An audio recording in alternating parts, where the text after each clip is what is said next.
Vamos a pasar ahora con el siguiente ponente de esta mesa, que es Rafael Torres. Rafa es fisioterapeuta y antropólogo, profesor titular en la Facultad de Fisioterapia de la Universidad de Valencia, director del máster en terapia manual, enfoque neuroortopédico clínico, miembro del NOI Group, presidente de la SEFID e introductor de la educación en dolor en España. La ponencia que hoy nos va a presentar se titula Narrativas de la neurociencia y su aplicación en el paciente complejo. Cuando quieras.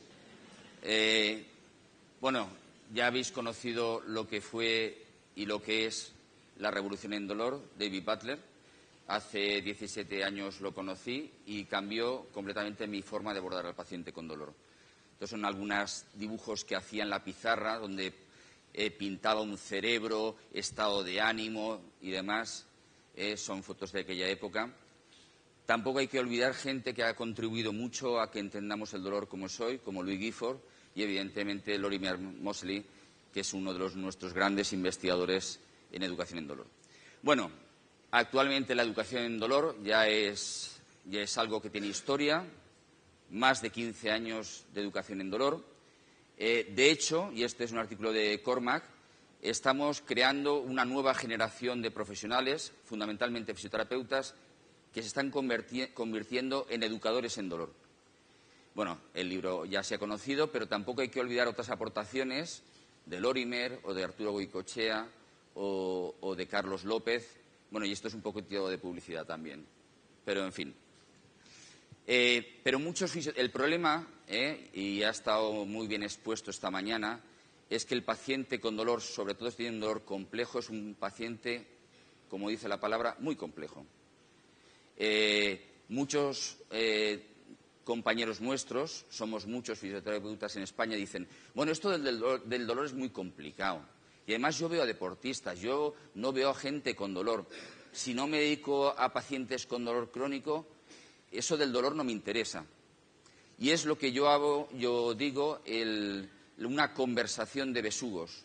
Nos viene el paciente y nos dice, tengo dolor, tengo dolor, tengo dolor, y el fisioterapeuta está pensando en qué lesión hay, si es la fascia, si es la articulación. O sea, no estamos entendiendo.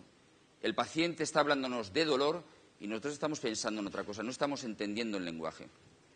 Y además, que el analfabetismo en dolor, que es lo que estamos viviendo en nuestra sociedad, es una auténtica esclavitud. Pensar en cuantísimos pacientes acaban mal, y es así, es el término, acaban mal, porque no se sabe manejar su dolor. Ejemplos de analfabetismo: el dolor está en los tejidos, proponer propuestas mecanicistas, el fisioterapeuta o el terapeuta enganchado al tejido, y desconocer el gran modelo, el nuevo abordaje del dolor, que es entender el paradigma biopsicosocial y los cambios en la neuroplasticidad central. Entonces, ¿cuándo está indicada la educación en dolor? Siempre, siempre. Ahora, si queremos dar un programa de educación en dolor a un paciente complejo, pues sobre todo si el paciente tiene un dolor sin una fuente nociceptiva relevante o en cualquier tipo de dolor, cuando muestre una amplificación de los síntomas o cuando sus creencias o conductas vayan a determinar una cronificación del dolor. Eso es cuando hay que utilizar todos los recursos educativos en el paciente con dolor. Y finalmente, ¿dónde está el dolor? ¿Está en los huesos? ¿Es psicológico? ¿Está en el cerebro? No. El dolor está en la persona. Pero ahora en esta ponencia os voy a contar cómo podemos utilizar narrativas, metáforas del cerebro para educar al paciente con dolor. Por tanto, vamos a ser meriológicos, como si el dolor estuviera en el cerebro, y hoy en día que sabemos que el cerebro está en algún sitio, pero tampoco sabemos si está en el cerebro, y cómo utilizando la falacia meriológica podemos educar a nuestro paciente con dolor. Algunos mensajes. La verdad acerca del dolor. El dolor no es daño, sino evitar daño. Y esta es una historia conocida de una niña con una insensibilidad congénita al dolor, que como no tenía dolor, se lesionó gravemente el ojo y se lo tuvieron que amputar. Tuvieron que retirarle todos los dientes porque cuando era pequeña se mordía el brazo y como no le dolía, se hacía lesiones graves. Pero además es que el dolor depende del grado de excitabilidad del sistema nervioso, no solo del evento que ocurra. Y además es que la nocicepción no significa dolor. Yo os garantizo que este señor que está corriendo y huyendo, en ese momento no tiene absolutamente ningún dolor. Y entonces voy a poner un pequeñito vídeo. A ver si todo nos funciona bien.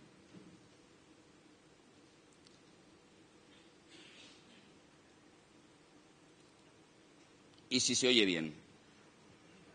Esto fue una historia que 4 amigos salieron de una discoteca, eran italianos, y había un chico que estaba de copiloto que iba con el brazo fuera.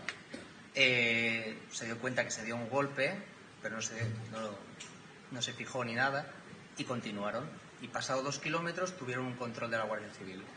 La Guardia Civil empezó a pedir los carnets para preguntarles qué hacían y todo eso, y se fijaron que el copiloto, el chico, pues le faltaba toda la parte del brazo. El chico no se había dado cuenta, empezaron Le dijeron, ¿sabes que no tienes brazo? ¿Te has fijado que te falta una parte del brazo? Pues no. Entonces vieron la situación, lo enviaron a Palma y nada, y empezaron a buscar el brazo y lo encontraron 2 kilómetros hacia atrás. Y el brazo estaba pues como todo cortado, de cuajo. Intentaron recuperarlo, lo llevaron también a Palma, pero ya fue demasiado tarde y perdió totalmente el brazo. Es una buena historia, ¿no? ¿Vale? Os presento el brazo. Ahí está. No, realmente ese era su brazo, el que le encontraron 2 kilómetros más atrás. Esto es un estudio del grupo de Candy McCabe, que está con nosotros. 3 pacientes con una amputación, con artritis reumatoide. Tenían los mismos síntomas de rigidez y dolor en la pierna que no tenían. Además, el dolor se puede inducir hipnóticamente. Esto es un paciente generándole dolor real, o con una estimulación real, y esto es dolor inducido hipnóticamente. Es el mismo dolor, ver dolor provoca dolor. Muchos de vosotros ya conocéis algún vídeo mío que pasé hace años, de una paciente que veía a alguien con dolor y tenía dolor. Las palabras pueden ser dolorosas. Cuando a alguien se le dice que le van a dar un estímulo muy caliente, hay mucha activación cerebral y mucha percepción del dolor. Cuando se dicen que no va a ser tanto, que no va a estar tan caliente, no perciben dolor. El dolor es altamente contextual. Muchos de vosotros conocéis este estudio que ya nos presentó Gerta Flor hace unos años. A los masoquistas, cuando se les aplica dolor experimental, tienen el mismo dolor que nosotros. El dolor no les gusta.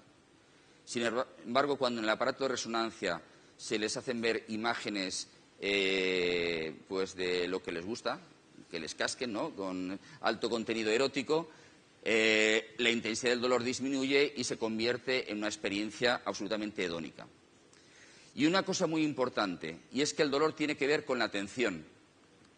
Se sabe que la distracción genera disminución de la actividad cerebral en aquellas zonas que consideramos que están relacionadas con dolor. ¿Y qué vamos a decir de la Pain Matrix? Pues que no existe. Hace ya años que sabemos que esa Pain Matrix no existe, y lo que sí que existe es un sistema detector de eventos relevantes, biológicamente relevantes. Y este es un estudio que nos presentó ya hace años en el primer congreso de la SEFID Giandomenico Gianetti. Si veis, tras una estimulación nociceptiva o somatosensorial nociceptiva, o un ruido intenso o una estimulación visual, las áreas de activación cerebral son exactamente las mismas. Es la saliencia del estímulo, lo que veis en amarillo, lo que desencadena ese grado de activación cerebral. Por tanto, no tenemos una matriz del dolor, sino un sistema de detector de eventos que sean relevantes, de cualquier tipo, que nos permite dirigir una atención selectiva y generar una acción apropiada. Pero además, el dolor es una respuesta a una amenaza. El miedo es el principal mediador de dolor y el generador de un dolor crónico. Y el dolor puede cambiar el sistema nociceptivo, Todos nosotros nacimos en esto con el paradigma de la sensibilización central, que es un buen ejemplo que podemos usar con nuestros pacientes, aunque actualmente sabemos que no se puede equiparar sensibilización central a dolor crónico. Muchos pacientes con dolor crónico no tienen sensibilización central, que muchas condiciones cotidianas que vemos en la consulta, como el dolor referido, es una expresión de la sensibilización central, y que además el dolor puede cambiar el cerebro. Ejemplos son los fenómenos de reorganización cortical. Sabemos que los pacientes con dolor van a expresar una mayor activación en áreas del cerebro que sujetos sin dolor, y esta es una mujer que se le está generando una presión de 7 kilos, y esto que veis aquí, una mujer con dolor crónico con la misma presión. Por tanto, vemos un cambio en el patrón de actividad cerebral. Pero además, en ese cambio de actividad cerebral no es un estímulo noceptivo, sino simplemente puede ser el catastrofismo. El catastrofismo aumenta la percepción del dolor porque modifica la atención, la anticipación y porque aumenta las respuestas emocionales. Se ha hecho mucha investigación en cómo el dolor modifica los mapas somatotópicos. Tenemos información sobrada al respecto. Y eso nos explica que el dolor no es solo dolor, sino que se puede expresar como cambios sensitivos, motores, vasomotores, tróficos o alteraciones de la percepción corporal, como los fenómenos de pseudonegligencia. Pero además sabemos que esos mapas somatotópicos cambian. De hecho, están siempre cambiando. Por tanto, un tratamiento adecuado puede revertir esos cambios somatotópicos. Sabemos que la normalización del mapa somatotópico se asocia al reentrenamiento en la discriminación sensorial. Por tanto, no está hablando de estrategias que se pueden utilizar en el paciente con dolor complejo. Pero lo que os quiero ahora introducir, y es que el dolor agudo no es lo mismo en el cerebro que el dolor crónico. Cuando sujetos con dolor crónico se les hace una estimulación experimental, va a aparecer actividad en aquellas áreas clásicas que hemos dicho que son las áreas de dolor, pero ese dolor agudo que inducimos experimentalmente no tiene nada que ver con el dolor espontáneo que expresan los pacientes con dolor crónico. ¿Y qué sabemos que es el dolor crónico? Pues que hay un cambio en las áreas de activación cerebral a aquellas más implicadas en el procesamiento emocional. Además, quiero poner una cuña antes de seguir, y es que hay que recordar que el dolor es conducta, fundamentalmente conductas de miedo-evitación o cualquier tipo de conducta. Pero además que el dolor es una respuesta multisistémica que modifica nuestro sistema neuroendocrino y inmune, puede generar respuestas de enfermedad, alteraciones de las funciones cognitivas. Por tanto, el dolor es algo mucho más complejo. Y que además el dolor crónico hay que entenderlo como una memoria. Y esto es un artículo que los que me conocéis ya, me habréis visto sacar muchas veces. El dolor es la persistencia de una memoria o la incapacidad para eliminar una memoria cuando ya se ha generado. ¿Y qué es eso de memoria? Pues sabemos que hay memorias no asociativas, como son la habituación y la sensibilización. La sensibilización puede aumentar y activar nuevas sinapsis, serían cambios funcionales, pero también puede generar nuevas sinapsis, y es decir, cambios estructurales. Pero el cerebro, nuestras neuronas son absolutamente plásticas y todos los días estamos removiendo sinapsis, estamos modificando nuestros cambios estructurales. Pero además de estos fenómenos sencillos, simples de memoria, tenemos memorias más complejas, como el aprendizaje asociativo, Geviano, condicionamiento clásico, operante, el aprender el dolor viendo las respuestas de tus padres cuando tienes dolor, o viendo lo que la gente hace cuando tiene dolor, o escuchando la radio o viendo la tele. Y aquí os pongo un ejemplo de memoria. Este es un estudio de 2 casos. Os voy a contar el caso de un paciente que se despertó durante la anestesia. Se despertó durante la anestesia, pero no podía moverse. Intentaba decirle al anestesista que se había despertado, pero no consiguió que se enteraran. Notó perfectamente cuando lo intubaban la sensación terrible del tubo que le entraba y estuvo despierto toda la cirugía. Meses más, no tuvo ningún dolor inicial. Meses más tarde acude al hospital y entra en un ascensor. Y en ese momento entra una enfermera vestida de azul. Mira a la enfermera y de repente empieza a experimentar exactamente el mismo dolor durante la intubación que tuvo en el quirófano. Bueno, se tiró al suelo muerto de dolor. A partir de entonces, cada vez que veía un médico o una enfermera vestido de azul, experimentaba exactamente el mismo dolor y con el tiempo solamente ver color azul provocaba dolor. Es decir, que nuestro cerebro puede aprender del color para tener dolor. Y os voy a poner otro vídeo. Con todo tengo aquí que me dirá cuando me tengo que callar, ¿eh? Y como no tengo las gafas, a ver si lo...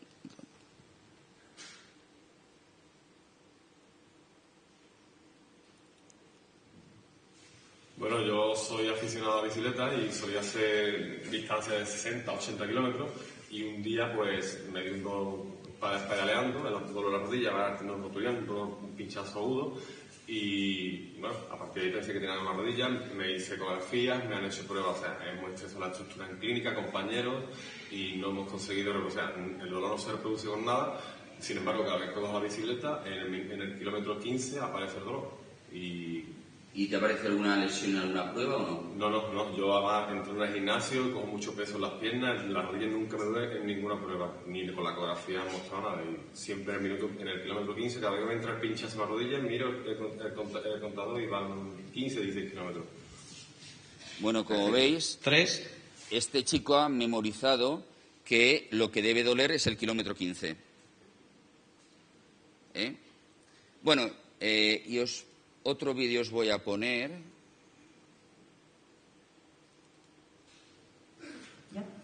Pues hace 4 años aproximadamente, a raíz de una emoción en Córdoba, una emoción fuerte, sufrí un síndrome de la boca ardiente. Me lo diagnosticó un dentista. Era cada vez que iba al mismo sitio, pues casi una semana. Me molestaba al comer, al beber, casi no podía ni hablar, era un dolor fuerte.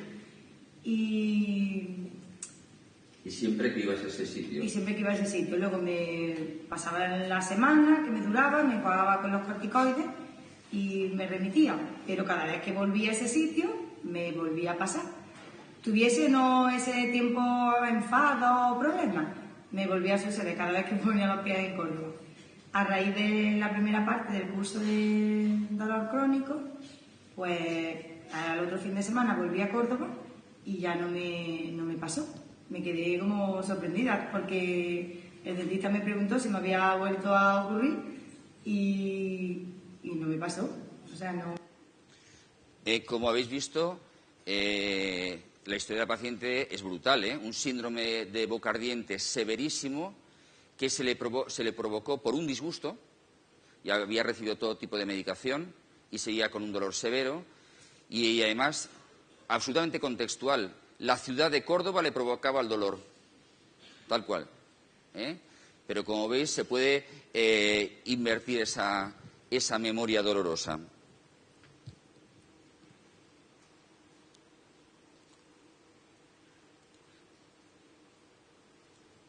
Bueno, y ahora os voy a comentar una cosa que puede parecer muy complicada, pero que puede estar llena de buenas noticias para nuestros pacientes con dolor. Y es que durante años, cuando hablábamos de neuroimagen, hablábamos de áreas que se activan, áreas que no se activan y demás. Y ahora sabemos que para entender el dolor tenemos que entender la conectividad. El dolor no se produce, ni ninguna experiencia humana se produce en ninguna parte del cerebro, sino por la relación entre áreas cerebrales y siguiendo el principio de conectividad. Perdonad, es que había perdido el mando, no lo encontraba. Pero antes os voy a contar una cosa. Este estudio a mí me impresionó. Es un estudio hecho por Vani Apkarian, y entonces cogió pacientes con dolor crónico severo continuado, que ellos reportaban que el dolor lo tenían de forma continuada, con lo cual empezó a haber actividad en áreas cerebrales relacionadas con dolor, y la sorpresa fue máxima porque la percepción del dolor es algo absolutamente cambiante, en escalas de segundos o minutos. ¿Eso qué quiere decir? Que el dolor lo tenemos unos segundos, desaparece, vuelve a aparecer. Es decir, es algo absolutamente maleable, fluctuable. Tanto es así que tuvo que inventar un cacharro, que es el fingerómetro, para poder correlacionar cuando el paciente tenía dolor y la actividad en esas áreas cerebrales. Por tanto, el dolor es algo que está sucediendo en el cerebro, su intensidad jamás es la misma y está continuamente cambiando. Y entonces, otro concepto, la energía oscura del cerebro. Hasta hace pocos años, un grupo americano, Reisley y Gusnar, cuando hacían una resonancia funcional tras una estimulación de dolor, imagen, lo que fuera cognitiva, se utiliza, como sabéis, un procedimiento de sustracción. Doy el estímulo, veo qué pasa en el cerebro y después veo la situación, la actividad cerebral en reposo. Estos investigadores empezaron a decir, las mismas áreas, cuando estamos en reposo, eso que vemos que parece ruido cerebral, de actividad cerebral, en realidad es la activación consistente de unas áreas del cerebro. Y además son siempre las mismas, independientemente de que la tarea previa sea una tarea cognitiva, sea un estímulo somatosensorial. Y fue cuando se descubrió la red por defecto. Y hoy sabemos que la red por defecto forma parte del 50% de nuestra vida. ¿Cuál sería la mejor forma de describir la red por defecto o cuando está activa la red por defecto? Cuando uno está empanado. Y sabemos que el 50% de nuestra vida vivimos empanados. ¿Y eso qué quiere decir? Que tenemos dos redes antitéticas. Por eso se llama la red por defecto. Nuestra red atencional o también la red ejecutiva, cuando estamos prestando atención a algo que está ocurriendo fuera, en el entorno, cuando estamos leyendo, cuando estamos estudiando, cuando estamos viendo una película, estamos en red atencional, cuando estamos escuchando a alguien, estamos en red atencional, pero frecuentemente, continuamente, estamos desconectando a red por defecto. ¿Y qué hacemos en red por defecto? Pues hacemos mind wandering, hacemos paseos mentales, proyectamos acciones futuras, decidimos dónde vamos a pasar las vacaciones, recordando lo que nos pasó o simplemente haciendo paseos en nuestra cabeza. ¿Eso qué quiere decir? Eso es algo que es tremendamente importante porque hoy en día sabemos que la solución de un paciente con dolor crónico depende de la flexibilidad de su cerebro para salir de red atencional, pasar a red por defecto y viceversa. Y eso es lo que os quiero contar. Además sabemos que la mayor parte de la energía del cerebro es utilizada en esta energía oscura, en esta acción de conectividad cerebral. De hecho, hoy en día se empieza a hablar de conectoma del dolor, que es la firma espaciotemporal de esas redes de comunicación que finalmente integran todos los aspectos cognitivos, afectivos y sensorimotores de cualquier experiencia humana, y en concreto del dolor. Y esa conectividad se puede analizar con estudios de conectividad funcional, donde vemos la coactivación de diferentes áreas del cerebro en un momento específico, aunque no exista una conexión axonal directa. O bien también se puede estudiar la conectividad estructural con técnicas como de tractografía o de tensión-difusión. Entonces, ¿qué nos están diciendo los estudios últimamente de conectividad y dolor? Pues que la conectividad de nuestro cerebro cambia y está sometida a continuo cambio.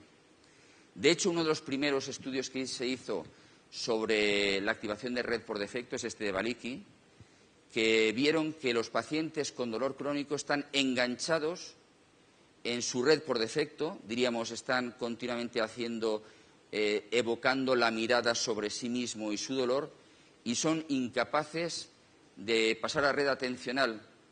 Están viendo pasar la vida a su lado, pero son incapaces de salir, diríamos, de sí mismos. Y lo que es importante, dolor es consciencia, es una propiedad emergente de la consciencia. Y el dolor siempre remite a una interpretación o a un significado. ¿Y qué sabemos? Pues que un cerebro normal está continuamente pasando de red ejecutiva o red atencional a red por defecto. Y un sujeto sin dolor tiene esta flexibilidad para pasar de un sitio a otro. ¿Y eso qué implica? Que la experiencia del dolor puede estar modulada fundamentalmente por la atención. Si dirigimos la atención al dolor, percibimos el dolor, como decía David ahora. Si pienso si me duele, ya me duele. Cuando mi atención se sale del dolor, seguramente ya no me duele. Y esa experiencia del dolor es modulada por la competencia entre estímulos que ocurran en el momento, por procesos mentales que impliquen la atención directa, los pensamientos, el pensamiento sobre qué es lo que tengo y me pasa, o el contexto, que pueden modificar eso que hemos llamado antes como la relevancia o la saliencia de la situación en el momento. Por tanto, la experiencia del dolor tiene que ver con esa capacidad, con esa conectividad dinámica entre esa red de la relevancia que hemos mostrado antes, cuando algo hay que prestarle atención porque está ocurriendo algo importante, algo peligroso. Tiene que ver con nuestro sistema antinociceptivo, con nuestra red por defecto que nos hace salirnos de lo que está ocurriendo en ese momento en el entorno y, evidentemente, con nuestras redes cognitivas. Todo lo que da la relevancia, todo lo que implica relevancia, implica activación de nuestro sistema del dolor. Todo lo que implica no peligro, no relevancia, nos permite pasar a red por defecto con facilidad y nos permite también activar nuestra red antinociceptiva. De hecho, muchos estudios están mostrando que la capacidad de un paciente para hacer esos paseos por el cerebro, su flexibilidad para dejar de estar enganchado en el dolor, atendiendo hacia el dolor, hace que esos pacientes tengan menos dolor.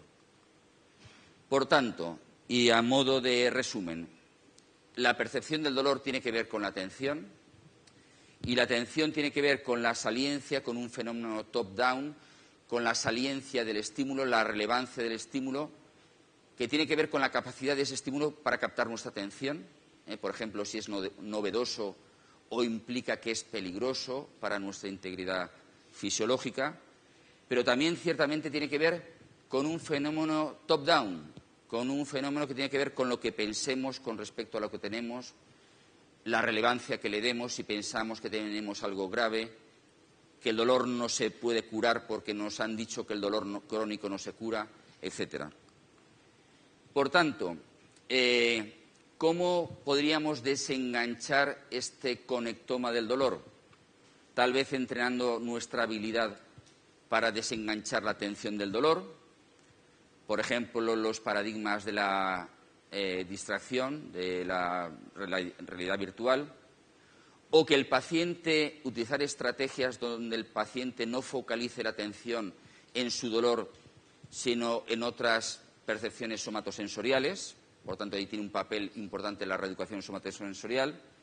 Por ejemplo, se plantea que el efecto de la mindfulness se debe a que el paciente aprende a hacer este paseo mental fuera del dolor, pero sabemos claramente que esfuerzos atencionales para no prestar atención al dolor llaman al dolor. Por tanto, cualquier esfuerzo que el paciente haga o que hagamos para no querer tener dolor todavía agrava más el dolor. Por tanto, sabemos además que la atención está determinada por el significado y la interpretación que damos a la experiencia del dolor. Por tanto, intervenciones dirigidas a cambiar sus creencias acerca del dolor, como lo que estamos haciendo con Explicando el Dolor, pueden también desenganchar al paciente de ese dolor. Por tanto, ¿por qué? Porque el dolor tiene que ver con el significado, y el significado es aprendizaje en la familia, en la cultura, etcétera. Y atención no solamente implica tener más o menos dolor, sino implica emociones, implica hipervigilancia, expectación y, evidentemente, conductas de miedo o conductas de evitación. Y os voy a poner uno de los últimos vídeos.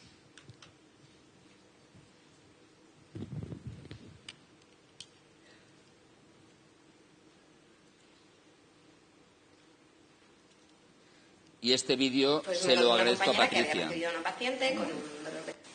Pues me contó una compañera que había recibido a una paciente con un dolor de cuello severo, enfermera, muy incapacitante el dolor, y muy limitados todos los movimientos. Había llegado un momento que todos los movimientos le dolían y no tenía había perdido muchísima movilidad.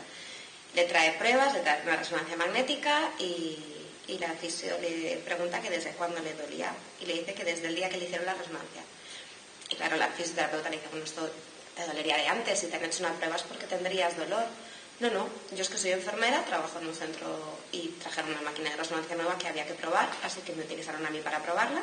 Y cuando salió la imagen de la prueba, el médico me dijo que estaba mal, que tenía, pues creo que recordar que alguna protusión y degeneración, algo de artrosis y tal. Y a partir de ahí empezó a evolucionar el cuadro. Y la chica, cuando llegó a la consulta, pues llevaba como 2 o 3 meses, el dolor había ido en aumento y la limitación de la movilidad había ido en aumento también progresivo. ¿Qué os parece el vídeo, O sea, cómo lo que le decimos a un paciente puede ser el máximo generador de dolor. Por tanto, ¿cuál es la conclusión? El verdadero enemigo del paciente con dolor crónico son sus creencias acerca del dolor. Ese es el verdadero enemigo. Por tanto, ya lo hemos visto, la nueva definición. El dolor existe cuando existe una evidencia creíble de que hay peligro y es mayor que la evidencia creíble de seguridad. Por tanto, existe hoy en día paradigmas que justifican las estrategias de explicar el dolor. Y además tenemos estudios, esto nos lo presentó Katia Wig hace unos años, cómo los factores cognitivos pueden modular la actividad en áreas del córtex prefrontal. Hace años sabíamos que la analgesia inducida por placebo tenía que ver con la actividad de la corteza prefrontal dorsolateral, pero como ha mostrado Katia Wig, la reinterpretación del dolor y su significado emocional es capaz de disminuir la percepción del dolor y eso parece que está relacionado con la activación de otra área de la corteza prefrontal, como es en este caso la ventrolateral. Por tanto, el dolor no es solo dolor, sino es una memoria que va asociada a percepciones somatosensoriales, a emociones, a respuestas motoras, homeostáticas, multisistémicas, que tiene que ver también con nuestros valores, con nuestras motivaciones y, evidentemente, está sometido a reinterpretación cognitiva. Por tanto, ¿cómo puede explicar el dolor, modificar el dolor del paciente? Pues modificando la interpretación cognitiva seguramente se modificará la respuesta emocional, se modificarán otras respuestas somatosensoriales, las respuestas multisistémicas y, evidentemente, tiene que ver también con valores y motivaciones. Y os voy a poner ya el último vídeo.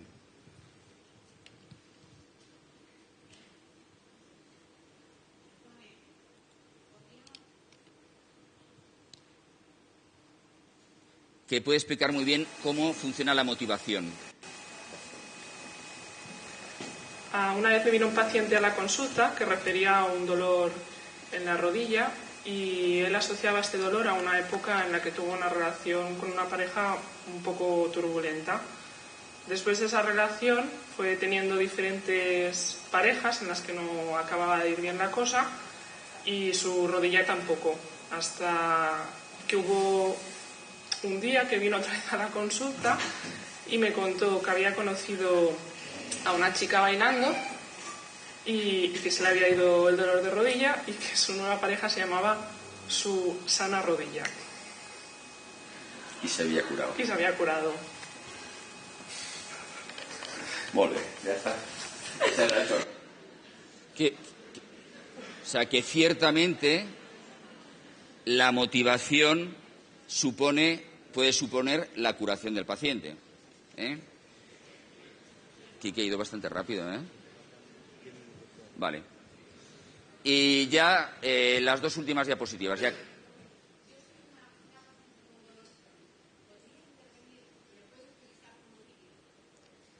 Bien, cuando quieras. ¿Qué quieres con...? Sí. Sí. Sí. Nada, no te preocupes. No te preocupes. No. Cuando acabe la exposición, si quieres. Lo único que quiero que entiendas es que el dolor crónico de todos los pacientes es real. De hecho, yo me dedico actualmente a más pacientes con dolor pélvico crónico que a ninguna otra cosa. Y, de hecho, en estos momentos estamos llevando a cabo 2 proyectos de investigación. El primero es un estudio sobre aspectos psicosociales y sensibilización central en mujeres con dolor crónico severo. Llevamos más de 150 mujeres vistas. Y, de hecho, ahora vamos a empezar un estudio de neuroimagen para ver cómo puede modificarse la actividad cerebral, utilizando el paradigma de estado de reposo, de resting state, cómo se puede generar cambios en la conectividad cerebral en mujeres con dolor crónico. Y vamos a utilizar técnicas de neuroimagen. Por tanto, yo me creo el dolor crónico de mis pacientes con dolor pélvico crónico. Y voy a acabar con la charla. El dolor es una memoria. Por tanto, se puede olvidar. Es una memoria autorreflexiva, es continua, es absolutamente dinámica, se enciende, se apaga, nos empanamos del dolor, volvemos al dolor. Puede cambiar, por supuesto que puede cambiar, el dolor crónico puede desaparecer. Cambiará si cambiamos el significado del dolor y no pensamos y empezamos a aprender que realmente es una respuesta biológica que ha generado nuestro cerebro, pero que es incoherente y es maladaptativa y nos daña. Por tanto, explicar el dolor es de las estrategias más potentes para curar dolor. Si nos focalizamos en conseguir una vida significativa, en aquello que tiene sentido, y ciertamente si nos exponemos al movimiento, al tacto, a la carga, al contexto.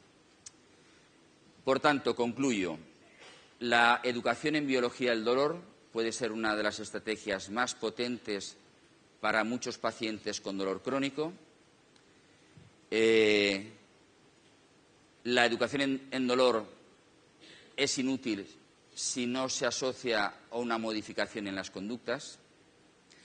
Por tanto, el tratamiento debe también dirigirse a las conductas de miedo-evitación o de intolerancia a la actividad. Y el dolor es multidimensional.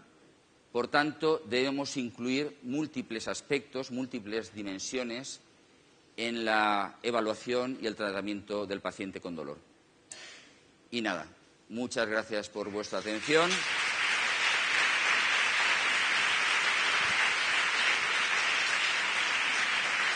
Muchas gracias, Rafa, por tu ponencia. Pediría a David, por favor, que subiera. David, could you come here, please? Vamos a empezar ahora con el debate. Tendremos 20 minutos de debate, un poco menos de lo que había previsto, porque vamos con un poco de retraso. Entonces, todas aquellas personas que queráis realizar alguna pregunta, intentad ser concretos con las preguntas. Y nada, supongo que habrá gente por ahí con los micros. Levantáis la mano y nada, cuando queráis. Sí, buenos días. En primer lugar, felicitar a los ponentes por la calidad de sus presentaciones. Y en torno a las conductas, en torno a las expectativas del paciente, y sobre todo en una era de la fisioterapia en la que están proliferando los procedimientos invasivos y la necesidad del empleo de, por ejemplo, consentimientos informados, ¿en qué medida creen los ponentes que el facilitar al paciente ese consentimiento informado, en el que se le informa de que el procedimiento que se le va a aplicar puede acabar generando dolor, pues puede influenciar o puede influir sobre la respuesta del mismo tratamiento? ¿Tienes que decir a quién preguntas?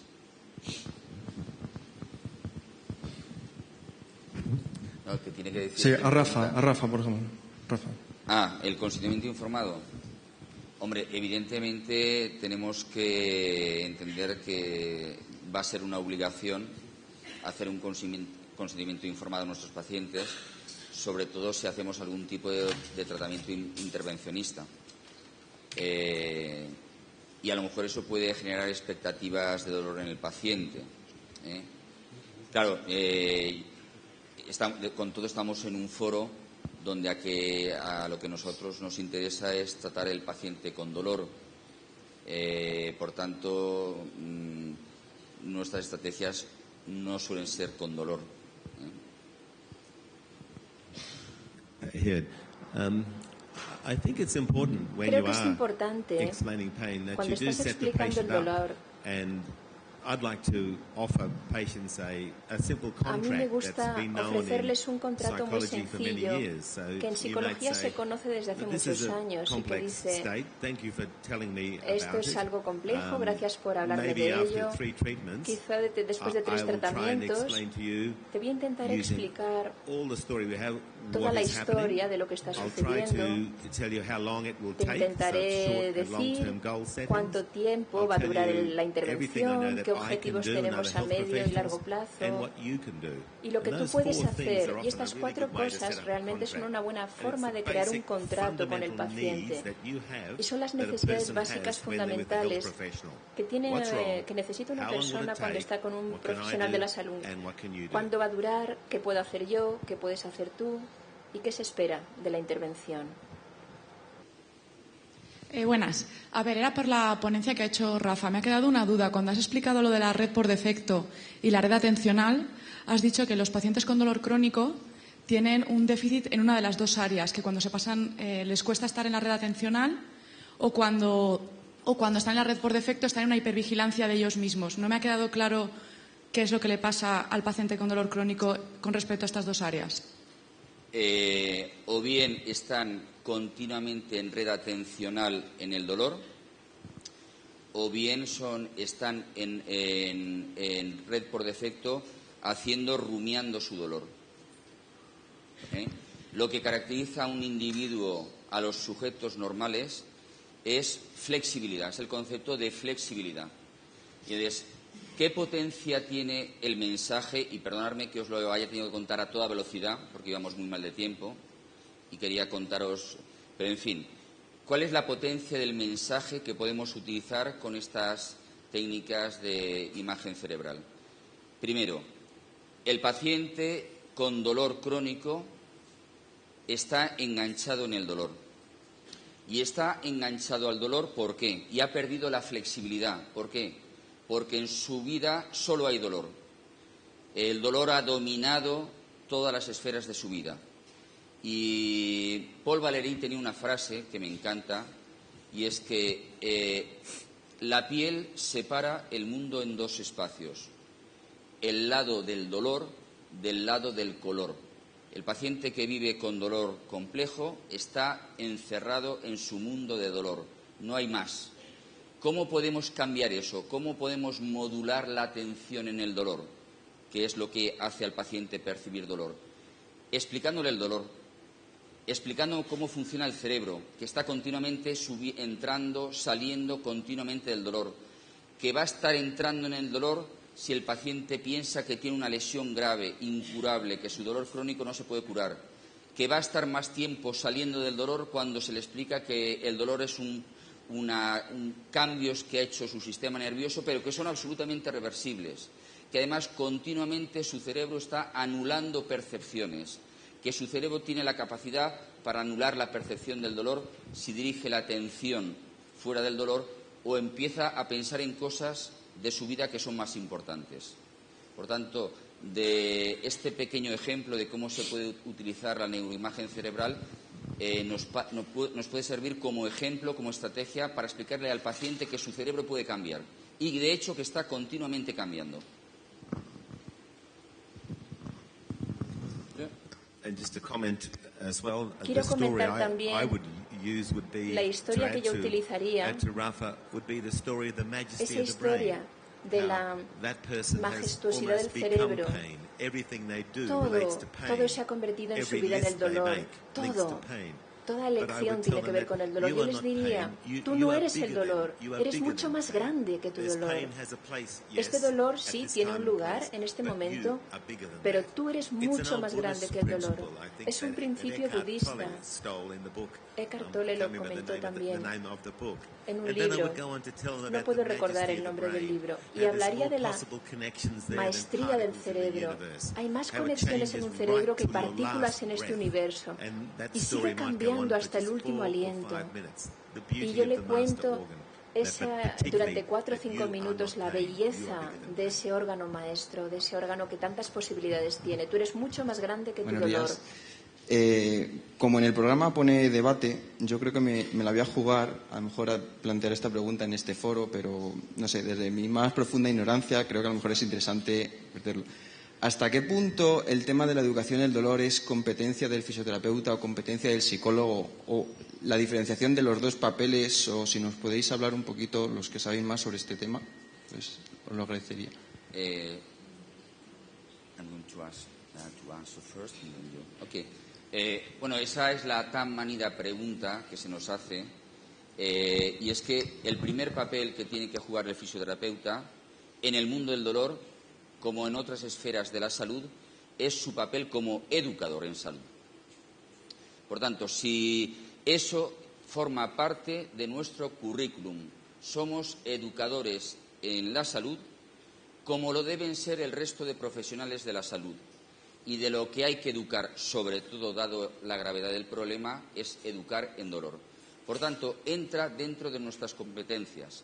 Y, de facto, en cualquier entrevista terapéutica, cuando el paciente va al traumatólogo y le dice, me duele mucho la espalda, y el traumatólogo, viendo la resonancia, le dice, su espalda está hecha una mierda, tiene una espalda de una mujer de 80 años, está haciendo ya una intervención cognitiva y va a determinar respuestas conductuales.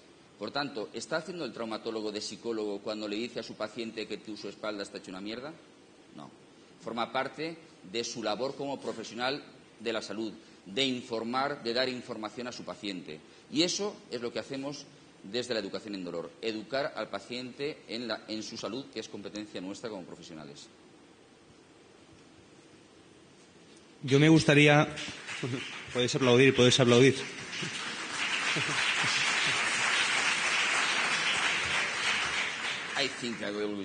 Yo tengo una pregunta para los dos ponentes, ya que tenemos aquí a dos expertos en el tema de la educación en dolor. Me gustaría preguntarles, en su experiencia clínica con pacientes, cuáles son, si es que existen, los criterios clínicos que os ayudan a vosotros a identificar a un paciente respondedor versus un paciente no respondedor a la hora de aplicar un programa en educación en dolor.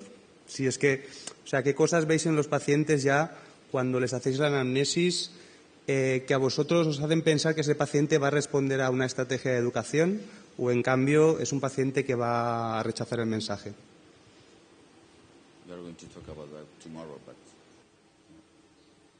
Wonderful question.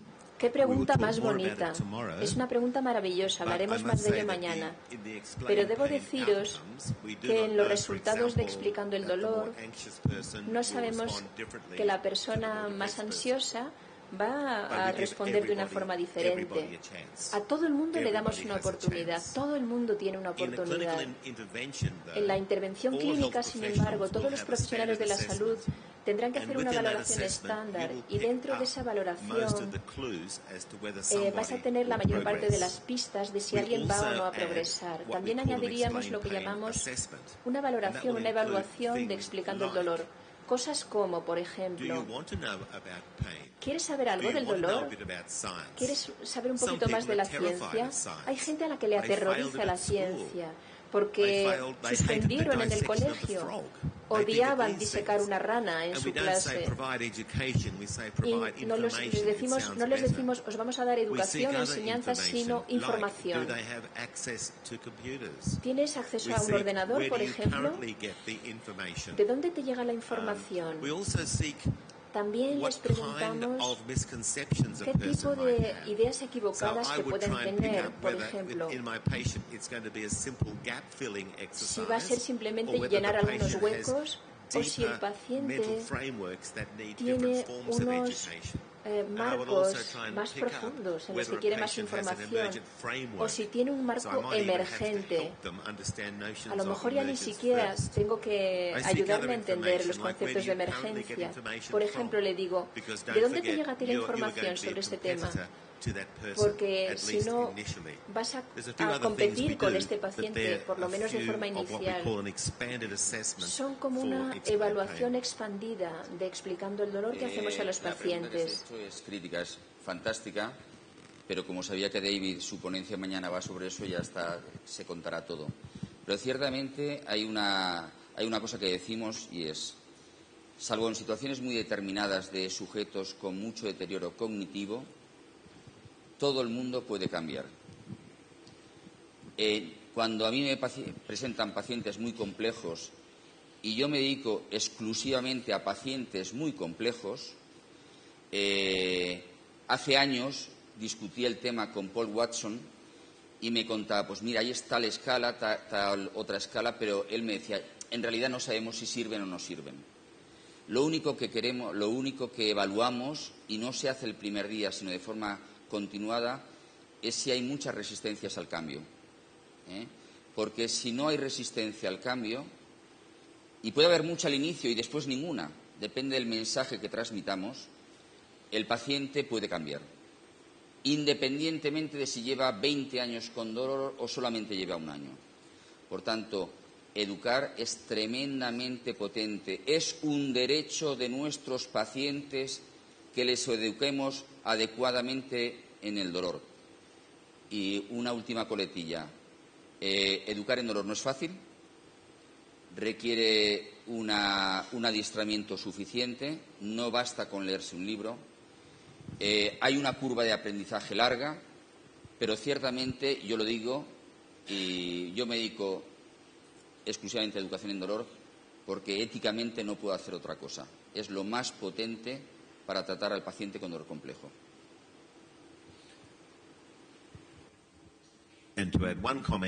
Y un comentario más.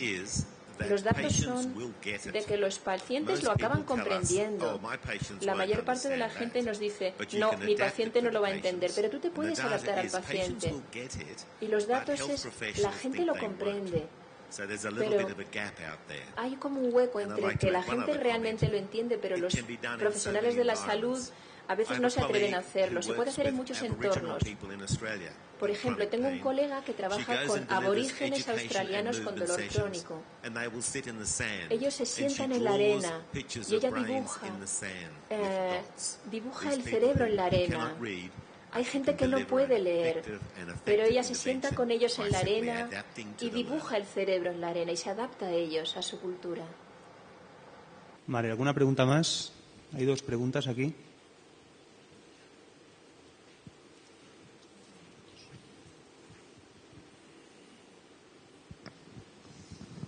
Buenos días. David ha hecho referencia al presidente Trump como un DIM. Y mi pregunta era si en una sociedad que nos vende, que genera miedo para vendernos seguridad, esta plaga de dolor crónico puede ser una plaga social también. ¿Qué piensa David de esto? I agree. Estoy de acuerdo. Cuando exploras los DIMS y los SIMS que tiene una persona en particular, de algunos no podemos hacer nada, pero lo que sí que podemos hacer es hacer consciente a la gente de que su estado de dolor está dirigido por muchas otras cosas, y simplemente ser consciente de eso también les ayuda a estas personas. Mañana yo hablaré de cambio cultural y dolor, como el dolor es cultura. Bueno, vamos a hacer por cuestiones de tiempo una última pregunta.